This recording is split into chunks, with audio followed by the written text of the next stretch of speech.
Feminist అంటే feminism ఆడతత్వం ఏంటంటే వంట చేయాలా, ఇంట్లో పిల్లల్ని చూసుకోవాలా, అత్తమామల్ని చూసుకోవాలా, పూజలు చేయాలా, ఇంటి చుట్టుపక్కన పసుపు బొట్లు పిలుచుకొని ఈ భాగవతం అంతా ఆడవాళ్ళది.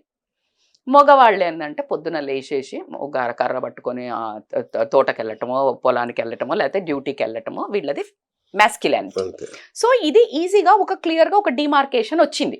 ఒకప్పుడు అందరూ వెళ్లేవాళ్ళు వేటకి, పాతది చూసుకుంటే వేటకి వెళ్ళినప్పుడు ఓకే ఇట్లా కాదులే ఆమె ప్రెగ్నెన్సీ పీరియడ్స్ వస్తాయి, సో కాబట్టి వాళ్లకు అది కష్టం అవుతుంది తిరగటము, ఓకే నీకు ఈ రెండు ఉన్నాయి కదా పెద్ద బాధ్యతలు, సో నువ్వు ఇంట్లో ఉండు నేను వెళ్ళి పట్టుకొస్తా అని చెప్పి పంపించడం జరిగింది.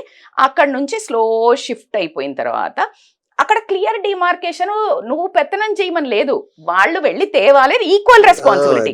అది ఓవర్ ద పీరియడ్ ఆఫ్ వచ్చే టైంకి ఏమైందంటే monetary money has become a highlight. మనీకున్న వాల్యూ ఆ మనీని తిండిగా మార్చే వాళ్ళకి లేదు. ఎలా అయితే రైతు అన్నం పండించే అతనికి ఉన్న వాల్యూ దళారీకి ఉన్న వాల్యూ అన్నం పండించేవాడికి ఉందా? నీకు అన్ని మందులేసి పట్టి అంత మోసం చేసి ఎక్కడికో తీసుకొచ్చి మళ్ళా షాపోడికి ఇచ్చే వాల్యూ షాపు ముందు పండించిన రైతును కూర్చోబెడతారు.